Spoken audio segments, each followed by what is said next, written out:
Ahí que como el micrófono. Hola, buenos días, ¿cómo están? ¿Cómo les va?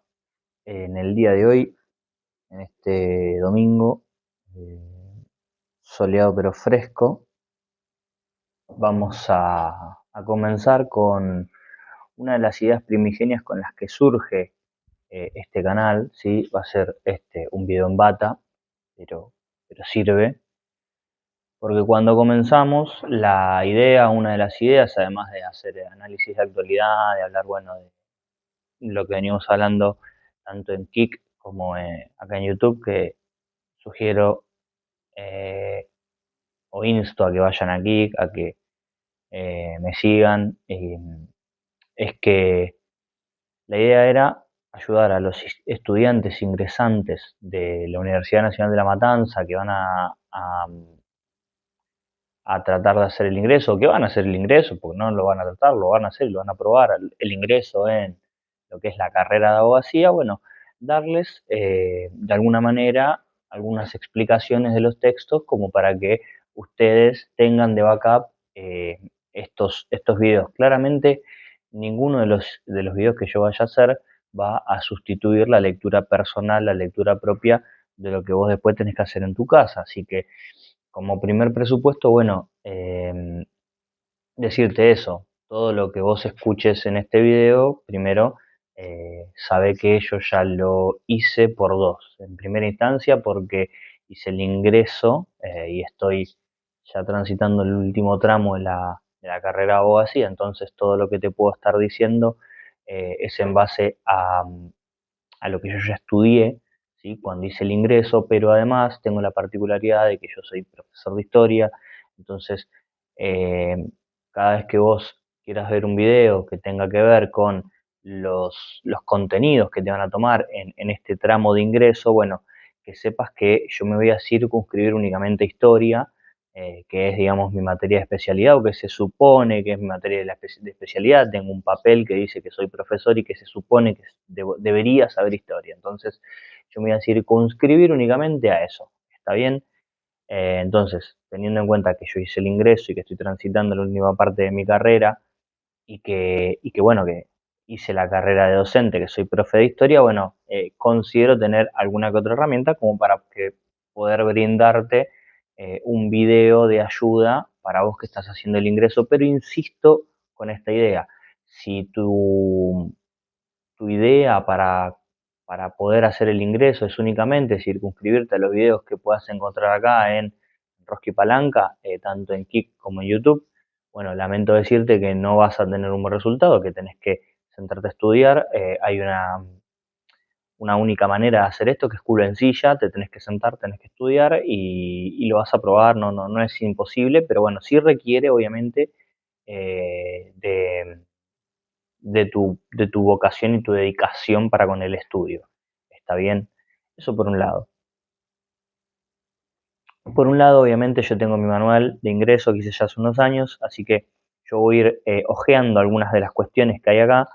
No voy a recorrer todo el compendio de historia porque sería un video bastante extenso, largo y tedioso porque abarca desde la época de la conquista para adelante, entonces sería bastante, sino que lo vamos a ir haciendo en partes, en videos, ¿sí? Y te voy a ir tirando tips de cómo te pueden llegar a evaluar. Eso sí, lo vamos a hacer, se puede hacer, no hay ningún problema. Estaría buenísimo que cualquier duda dejen en los comentarios de lo que no entiendan, de lo que quieran saber o de cualquier interrogante, ¿sí? Eh, Se suscriben, se le ponen me gusta, difúndanlo. Esto calculo que para los que están estudiando en la UBA, en Sociedad y Estado y demás, les puede llegar a servir, sin perjuicio de que, bueno, vuelvo a repetir, ¿no? Estamos eh, analizando el material de los estudiantes, de las estudiantes de ingreso para la carrera de abogacía. Pueden dejar comentarios sobre dudas, preguntas y eventualmente las vamos a ir contestando, no hay ningún problema, pero bueno, eh, digo todo esto como para aclararlo, o de alguna otra universidad, nada, se puede ir viendo. Obviamente el material se va actualizando año a año, así que nada, simplemente tener presente que el contenido va a ser más o menos igual, por ahí van a cambiar algunos textos, algunas cosas, y ahí ya después me voy a ir adentrando en la forma en la que te van a evaluar. No es un parcial difícil, es un parcial que se puede aprobar, pero hay que, hay que darle pelota, es un parcial para prestarle atención porque es el parcial que te multiplica por 4. ¿Sí? Quienes están viendo este video y son estudiantes de abogacía, de ingresantes para abogacía, entenderán de qué estoy hablando. Tenemos 3 parciales, ¿sí? Seminario, filosofía e historia. Seminario y filosofía te dan la nota y esa nota la tenés que multiplicar por 3. E historia, tu nota la tenés que multiplicar por 4. Entonces, al ser la nota que más puntos te da, bueno, es a la que más, a todas hay que prestar atención, pero es a la que yo sugiero que apunten a darle mucha bola y a meterle, porque después aparte en la carrera, quieras o no, vas a tener historia. De hecho, hay alguna que otra materia que yo y troncal de la materia y de la carrera, como decir, por ejemplo, contratos que yo he aprobado, bueno, gracias a tener algunos conocimientos de historia al alcance de la mano y que, bueno, que me permitieron sortear alguna que otra pregunta que me hicieron y que, bueno, que pude sortear ese obstáculo, insisto, con algún que otro eh, conocimiento en la materia. Bueno, vamos a meternos un poco en la primera parte. La primera parte, en realidad, como primerísima, que yo tengo en mi manual, insisto, puede haber variado en alguna cuestión, habla más que nada sobre historiografía. La historiografía no es más ni menos que el estudio de las corrientes historiográficas, es decir, si alguien que es peronista nos hace un análisis del revisionismo histórico, si alguien que es marxista nos hace un análisis desde el materialismo histórico, o si alguien que eh, es más liberal, sigue más una corriente liberal clásica o conservadora. Entonces, por ahí quizás no voy a adentrarme demasiado en lo que es esa primera parte de la historiografía, simplemente lo que le voy a decir a la persona que me está escuchando, a las personas que me están escuchando, que me están viendo, es esta particularidad, ¿no? De que las corrientes historiográficas van a narrar los acontecimientos históricos con la objetividad de los acontecimientos, pero también con la subjetividad de las concepciones políticas, económicas y sociales que cada una de esas corrientes tengan. Estamos hablando de una ciencia social. La ciencia social es per se subjetiva, porque el hombre es per se subjetivo. Entonces es imposible que pensemos que la abogacía es subjetiva también, porque partamos de la base de que tenemos dos partes, ¿no? Eh, en toda contienda judicial vamos a tener dos partes. Entonces, eh, partiendo de esta cuestión de la subjetividad, nos vamos a poder llevar mejor con los textos. ¿Qué quiero decir con esto? Que vamos a entender que si bien los textos nos van a narrar la veracidad de los acontecimientos, también nos van a brindar, todos los textos, nos van a brindar de alguna manera su mirada respecto a ese acontecimiento. A ver, vayamos a un ejemplo muy sencillo, para que todos podamos hablar del mismo idioma. Si nosotros hablamos de lo que pasó en la semifinal de Argentina entre Inglaterra y Argentina, vamos a ver que al finalizar el partido, bueno, Argentina despliega un trapo que dice las Malvinas son argentinas, que son nuestras, es verdad, de una usurpación ilegítima por parte de Inglaterra. Ahora bien, desde la mirada de Inglaterra, esa bandera evoca odio, evoca o la justificación que han desplegado es que provoca odio, provoca rencor, provoca cuestiones políticas que nada tienen que ver con el deporte y demás. Para, diría yo, el 100% de la masa de los argentinos, sacando rarezas, raras excepciones, esto no va a ser así. Bueno, ahí tenemos un ejemplo muy claro de lo que es la subjetividad en el marco de un acontecimiento histórico como es la cuestión Malvinas. ¿Sí? Es simplemente a modo de ejemplo que lo menciono para que nosotros entendamos cuando hablamos de las corrientes historiográficas, para que nosotros entendamos de qué estamos hablando. ¿Sí? Las corrientes historiográficas es básicamente eso, no requiere mucho más y la realidad es que tampoco me lo han tomado y también voy a hablar un poco de mi experiencia. A mí no me han tomado las corrientes historiográficas, realmente, pero no requiere mayor análisis. No requiere mayor análisis y te sugiero, si tenés que estudiarlo o si lo querés estudiar en profundidad, que te hagas un cuadro comparativo con las diferentes corrientes que te pueda eventualmente plantear el manual y en cada cuadro comparativo pones el título de la corriente, las características, algún contraautor de relevancia, si es que te lo menciona el texto, el manual, si no te menciona ningún autor, no coloques ningún autor, y no mucho más, ¿sí? Sí, saberlas, porque si te toca, te puede pasar que te den un texto y que te digan, en base a este texto, dígame cuál es la corriente historiográfica del autor y justifique su respuesta. Bueno, eventualmente eso puede ser tranquilamente una pregunta de parcial, ¿sí? Se me ocurre a mí, vuelvo a repetir, yo no recuerdo que me hayan tomado corrientes historiográficas, pero puede pasar, ¿sí? Eh, no es algo difícil, no es algo imposible de hacer, no resiste mayor análisis para el objeto de lo que vas a hacer, que es en definitiva rendir un parcial para entrar a la carrera o así estaríamos hablando de un análisis histórico un poco más duro respecto de lo que es la materia, bueno, por ahí puede llegar a prestarse para prestar mayor análisis en eso, pero la verdad es que no requiere mucho más. Vuelvo a repetir, para estudiar este tema, un cuadro comparativo con las diferentes corrientes historiográficas y lo vas estudiando. Lo puedes hacer a mano, lo puedes hacer en, en computadora, como quieras, pero hacelo, ¿sí? Y es importantísimo que si bien hoy tenemos al alcance de la mano la inteligencia artificial, el chat GPT, Gemini o la que fuese, es importante que recuerdes que vos tenés que estudiar de las fuentes que te dan en clase. Y la fuente que te van a dar es el manual. Entonces no te vayas, no te corras del manual. Creo que en algún hay preguntas dentro del manual.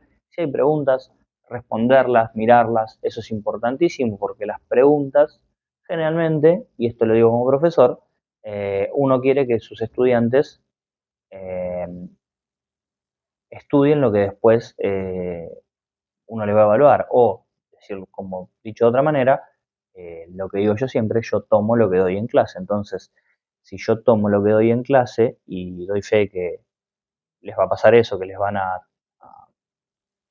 tomar lo que les dan en clase, háganse el favor de que si hay preguntas, estudiarlas y utilicen la inteligencia artificial eh, en base al contenido que tienen. La base no es ni este video ni ninguna inteligencia artificial, sino que la base para su estudio, para poder aprobar, esta y toda la carrera va a ser los textos que le den. En particular, estamos hablando del texto del manual de ingreso, bueno, el apartado que dice historia. Permiso, voy a acomodar un poco la cámara.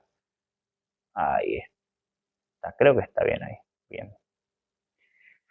Bueno, dicho esto, aclarada la cuestión de, la corriente, de las corrientes historiográficas, y insisto, háganse cuadro comparativo. Si hay alguna pregunta sobre las corrientes historiográficas, lo podemos analizar, lo podemos ver, me lo dejan en comentarios.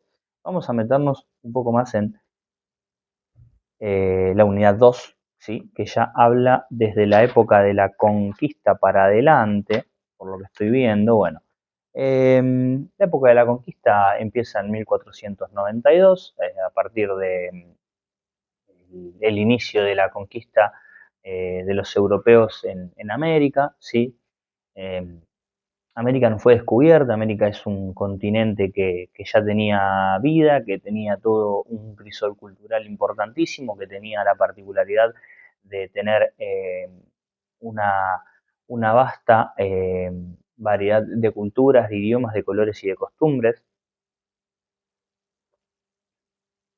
No estamos hablando de pueblos que vivían en paz y hacían el amor y no la guerra, sino que además de hacer el amor también hacían la guerra, y mucho, ¿sí? Había sistemas donde podemos hablar de desigualdades y demás, pero eran sistemas que ya tenían un propio ecosistema en el cual estábamos hablando. y con la llegada del europeo ese ecosistema que vivía en América, bueno, se ve adulterado principalmente por lo que fue el proceso de conquista en el cual se buscaba, además de una expansión para una ruta diferente a lo que eran las Indias Orientales, bueno, se buscaba, eh, una vez adentrado dentro del continente, oro y plata, ¿sí? No se venía acá a buscar nuevas tierras para trabajar, sino que lo que se buscaba era expandir las minas de oro y plata a favor de la corona y eventualmente, obviamente, acabar con todo rasgo cultural que se considere pagano o que se le impida a los conquistadores llevar adelante sus propósitos. Principalmente tiene una ayuda muy particular que no lo quisieron hacer a propósito, sino que fue la ayuda de las pestes. Con la llegada de las pestes de los europeos que trajeron, bueno, obviamente las barreras inmunológicas de las comunidades originarias no estaban preparadas, entonces esa suerte de epidemia, de pandemia que hemos vivido en el 2020, bueno, podemos hablar de algo bastante parecido que sucedió algo acá en América y que ayudó a barrer a muchísimas culturas. Nosotros tenemos la costumbre de cuando hablamos de las corrientes, de las culturas que conocemos o de eh, sí, de las comunidades prehispánicas más importantes, bueno, vamos a mencionar, y decimos más importantes porque son las que han llevado adelante un desarrollo por ahí más grande, ¿sí? Hablamos de mayas, incas y aztecas, en particular en lo que es Argentina, por ahí nos toca más de cerca lo que es el imperio inca, el mal llamado imperio inca, que en realidad es el imperio del Tahuantinsuyo, que se dividía en cuatro suyos. No es algo en lo particular que vamos a hacer profundidad, simplemente mencionar que sí, que tenemos tres culturas prehispánicas, ¿sí? Preexistentes a la época de la conquista, de mayor desarrollo, que son las mayas, incas y aztecas. ¿Está bien? En particular, en el norte de Argentina ha llegado algún vestigio de lo que en algún momento fue el imperio inca. Bueno, eh, a la llegada de la conquista, ¿sí? Nosotros nos encontramos para el 1500, vamos a encontrarnos con que se van a formar tres instituciones y ahora sí con lápiz en mano para anotar o para tipear en la computadora. Tenemos tres formas de llevar adelante el proceso de explotación económico dentro de la región. Tenemos la encomienda, la mita y el yanaconazgo, ¿sí? La encomienda es una institución que se va a crear, que los españoles van a crear, y después la mita y el yanaconazgo son instituciones preexistentes a la conquista, precolombinas, prehispánicas, que van a ser adaptadas a las necesidades de los españoles. Insisto, las necesidades de los españoles eran ni más ni menos que la adquisición de oro y plata para transportarlos a su continente. ¿Está bien? No llevaron adelante otra cuestión que no fuese la adquisición, la acumulación de oro y plata para la corona. Acá no se venía a descubrir nuevas tierras para conquistar, para llevar adelante un proceso de expansión más que acumular oro y plata, obviamente. Después eso se fue dando, ¿sí? Por la amalgama cultural, por cómo fueron asentándose las comunidades españolas que empezaron a venir acá, producto de que ya no había tantos títulos para ocupar dentro de España, pero dentro de lo que es los inicios de la conquista tenemos estas tres instituciones, Mita, Yanaconazgo y la encomienda. Podríamos mencionar que junto con la encomienda tenemos la hacienda. El hacendado tenía porciones de tierras muy importantes que iba a explotar, ¿sí? Y que todo se hacía en nombre del rey y de la Santa Iglesia. ¿Está bien? Todas estas explotaciones tenían la particularidad que se hacían en nombre del rey y de Dios. La encomienda es la, eh, ¿cómo decirlo?, la forma de administrar a las comunidades originarias que eran consideradas menores de edad. Eso fue una trampita jurídica para explotar los recursos. La encomienda fue ni más ni menos que esto, ¿no? Una forma de administrar los recursos se las daban a un encomendero, ¿sí?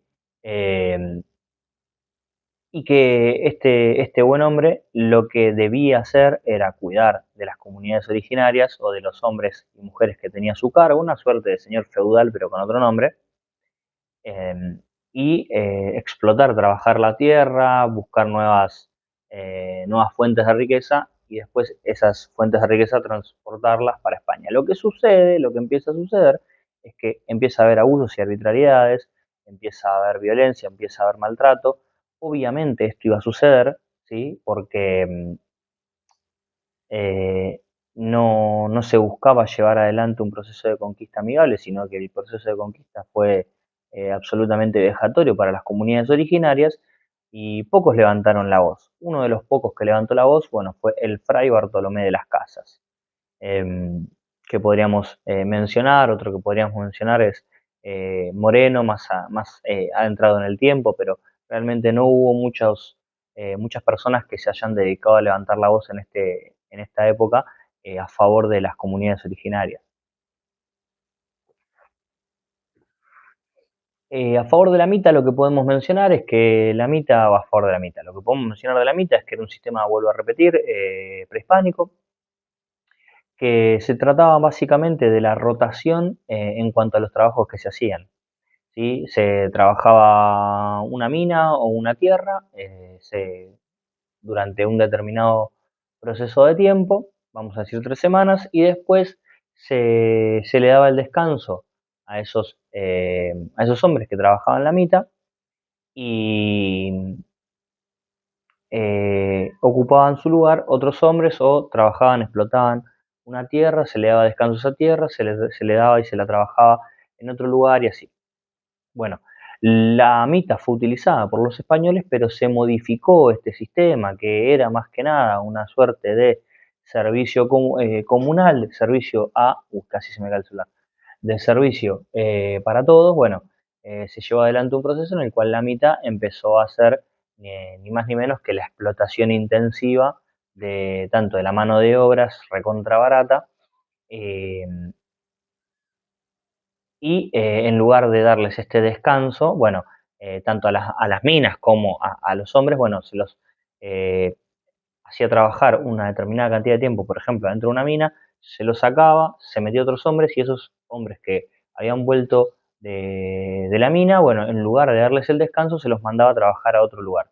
Todo ese proceso que les estoy mencionando, ¿sí? Obviamente que tiene consecuencias, empieza a haber lo que se conoce como un descenso demográfico, es decir, una mortalidad que empieza en aumento. Producto de la mortalidad que empieza en aumento es que después vamos a tener la inserción de la comunidad africana, que son traídos, obviamente, en contra de su voluntad, como esclavos, es decir, la incorporación de la institución de la esclavitud dentro de América. Para resumirlo también de alguna manera y que te quede lindo en tu parcial, la incorporación de la esclavitud dentro de América, de la institución de la esclavitud dentro de América. Eh, y tenemos también el yanaconazgo.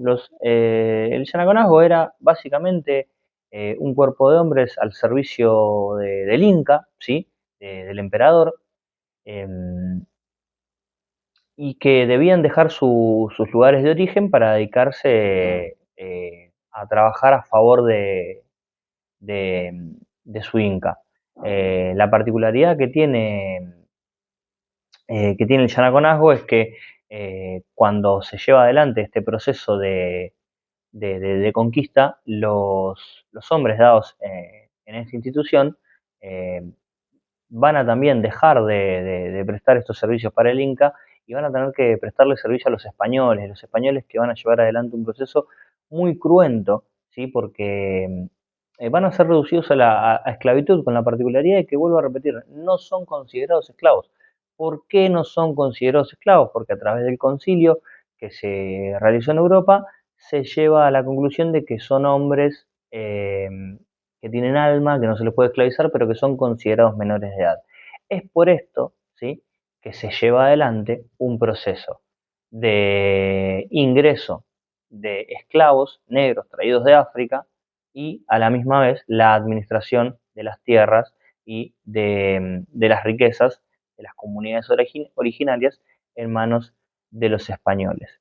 Esto es importante para que nosotros podamos entender un poquito más dos cuestiones: cómo ingresan los esclavos, producto de que no eh, pueden esclavizar a las comunidades originarias, aunque en el papel, en la letra, si se quiere, de derecho, no podían ser esclavizados, pero de manera fáctica eran llevados a condiciones de trabajo inhumanas, infrahumanas, y que podríamos considerar tranquilamente como eh, actividades de esclavización. Aunque, vuelvo a repetir, no sé si se dice esclavización, pero bueno, de esclavitud.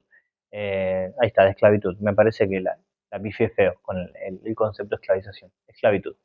Actividades que podríamos considerar de esclavitud, pero eh, no, no eran considerados en la letra, en el derecho, no eran considerados esclavos, sino menores de edad. Una trampa, insisto, para hacerse de la administración de sus bienes.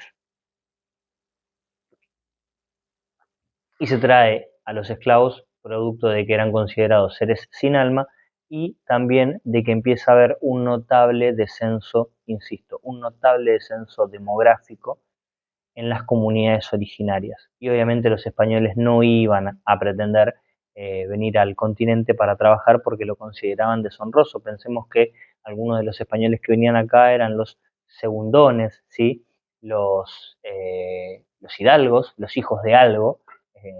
Entonces eran considerado como un trabajo que trabajar, poner las manos, agarrar la pala, ¿sí?, agarrar la pala cuca, como se dice ahora. Bueno, era algo que un español ni en pedo hubiese pensado que iba a hacer. ¿Qué más podemos hablar?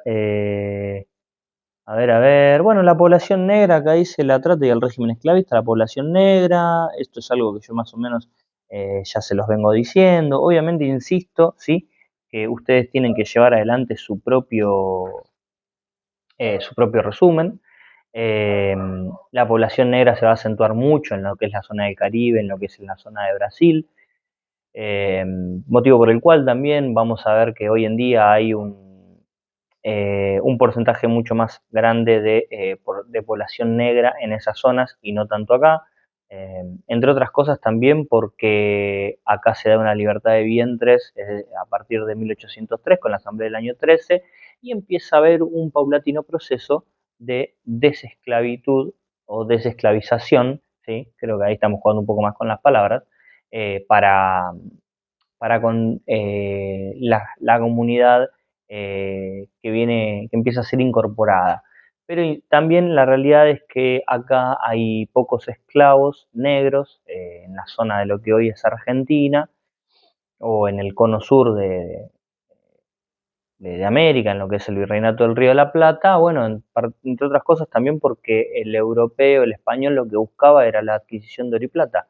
Poco oro y poca plata iban a encontrar en la zona pampeana en la región pampeana de nuestro país. Entonces, al ser una zona inhóspita que, claro, es excelente para el desarrollo de la explotación agrícola ganadera, pero muy poco le serviría a quien intente llevar adelante la búsqueda de yacimientos de oro y plata. Entonces, todo eso lo iban a encontrar mucho más en el norte. De hecho, una de las zonas de mayor explotación económica en este sentido era el Alto Perú, el actual Bolivia, donde se encontraba una de las reservas de plata más importantes del mundo, la zona de Potosí, alrededores. Entonces, considerando eso, es lógico, es obvio que la comunidad negra se concentre mucho más al norte de, de nuestro sector continental, ¿sí?, en Centroamérica y alrededores.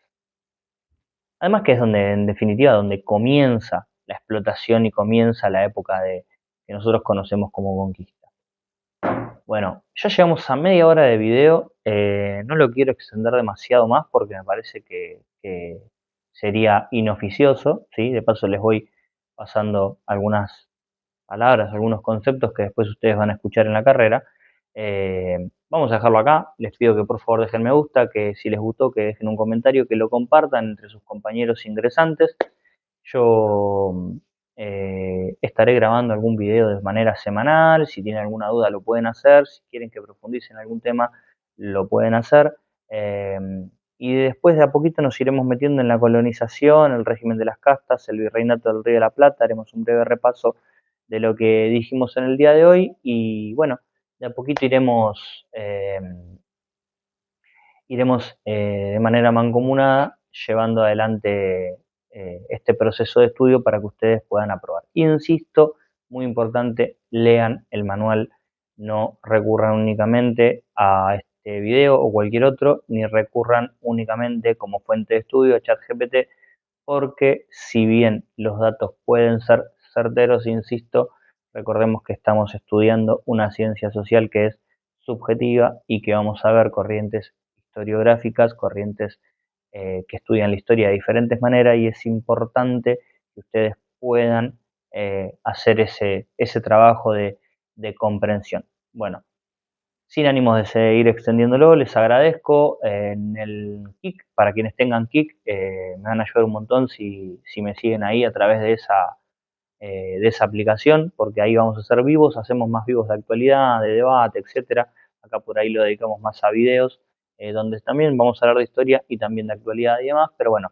estamos jugando con las dos plataformas. En Kik creo que hay un sistema de seguidores, pero que ya cuesta $5 y demás. Bueno, si eventualmente alguien le supercopa o le ayuda un montón, yo no voy a pedir ninguna colaboración económica, pueden hacerlo ahí con Kik, me siguen y les sale nada, un café o a partir de un café y a mí me están ayudando una banda. Bueno, gente, nos estamos viendo en el próximo envío y que estén muy bien.